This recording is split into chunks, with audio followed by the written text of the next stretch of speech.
herself, a royal biographer and journalist Angela Levin, and Meghan Markle made a surprise visit to a feminist climate change group in Vancouver yesterday.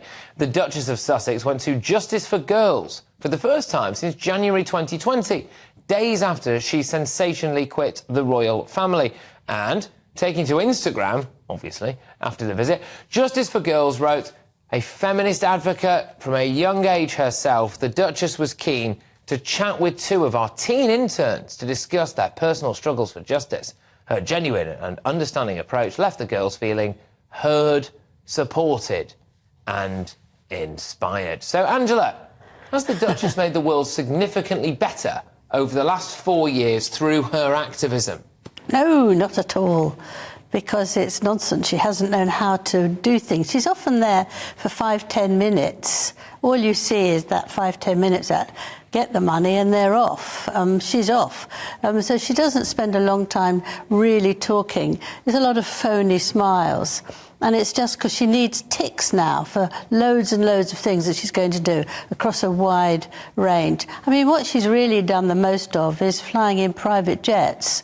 That's been a great hobby. And also, it's very interesting because when she was in New York and went to read her book, The Bench, to some very, very poor children in a school, she had dolled herself up in the most ridiculous jewellery and outfit, and she did the same with this case. That she went along with a very expensive necklace and wrist ring and all sorts of things like that. And I don't think when you go to somebody who's got no money and is actually finding life very difficult, you don't go as a sort of flamboyant woman in very expensive clothes. I suppose the counter to that is that you would say, well, maybe she's giving them something to aspire to.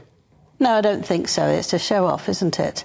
But I think if you look through what she's failed at, there's loads of things, you know, that there's so many of them, because she starts off and blasts herself that she's going to be great, like she wants to be number one in a film, but only if she gets an A-grade director, and nothing comes of it because she's very demanding and she can't do it. She's not a very good actress, and so on. It's just loads of things.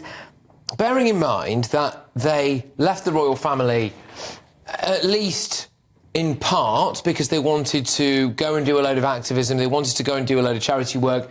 And again, I think it's worth noting that had they stayed in the royal family, yes, some of that stuff would have been, you know, cutting a ribbon outside an Aldi in Milton Keynes or unveiling a plaque somewhere. There's a bit of that stuff that goes on, and I can understand how that's not always the most glamorous thing. But it is essentially a non-stop charity round. Now, October the 11th, 2023, celebrated International Day of the Girl with Troop 6000. I don't know what they are. They sound like a 90s band. Providing back-to-school essentials for girls in Nigeria. Meghan wins a top entertainment podcast host from the Gracie Awards, which I'm assuming is not an ironic award. They've contributed a recipe. Meghan contributed a recipe to the World Central Kitchen Cookbook, Feeding Humanity, Feeding Hope. Now, we just did a little bit of a dive. Now, this is what we found online, OK? So this is what we found online. Reportedly, the charitable foundation that Harry and Meghan have, its tax returns for 2021 showed that $13 million came from two anonymous backers, OK? Well, Harry and Meghan, and this is just what we found online, worked 52 hours in the year, which equates to 1 hour per week, and it raised less than $4,500 in public donations. Is that a dedicated life of service? No, of course not. That's 1 hour a week for all the charities that they're supposed to be involved in, which is really nothing. It's a 5-10 minute for each of them. And I don't think any of these things... I think Harry would love to do more, but I don't think it's Meghan's idea. I mean, he wanted to go to Africa and really help, either with animals that are now, you know, very few of them, and help people there. Meghan wasn't the least bit interested.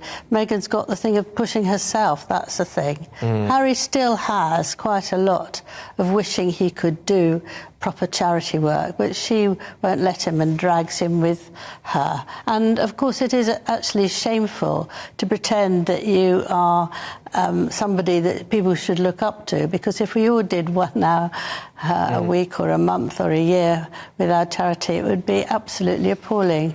Well, let's veer away from Harry and Meghan now and talk about Princess Eugenie, because she's revealed in the Table Manners podcast the golden rules that members of the royal family are meant to follow. We can have a little listen to this. I think also, yeah, the way we've been brought up is to just, yeah, not, I don't need to overshare. OK, so you don't overshare. Would Harry and Meghan do well to remember that? No, they don't do that at all, do they? I mean, we've already seen with Harry telling the world that he was going to phone his father to wish him happy 75th birthday. They've offered an invite up. They said they were open to an invite for Christmas. They have done, have they? They said they're open to it. Oh, yeah, they're open to it. Yeah, that's right. But, I mean, this was not something that you would do, because he hasn't spoken to his father for months, to keep it private. But they can't keep things private. They actually have to spill it all out. They make money that way. And I feel, rather cynically, that they want to go and see the royal family to actually get information that they can sell on.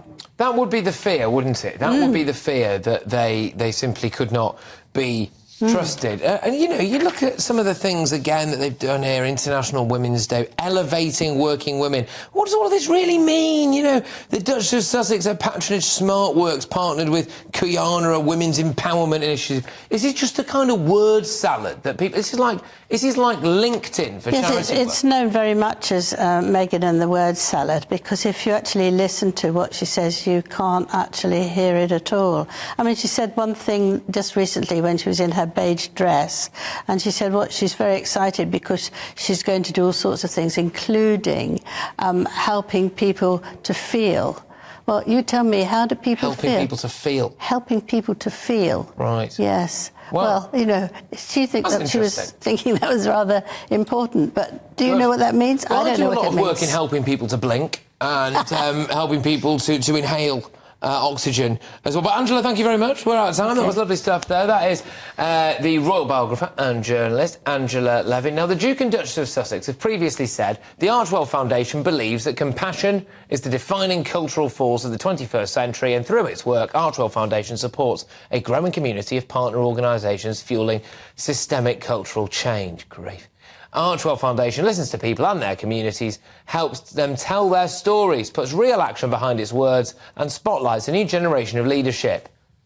OK, at some point we might see hardcore evidence of that.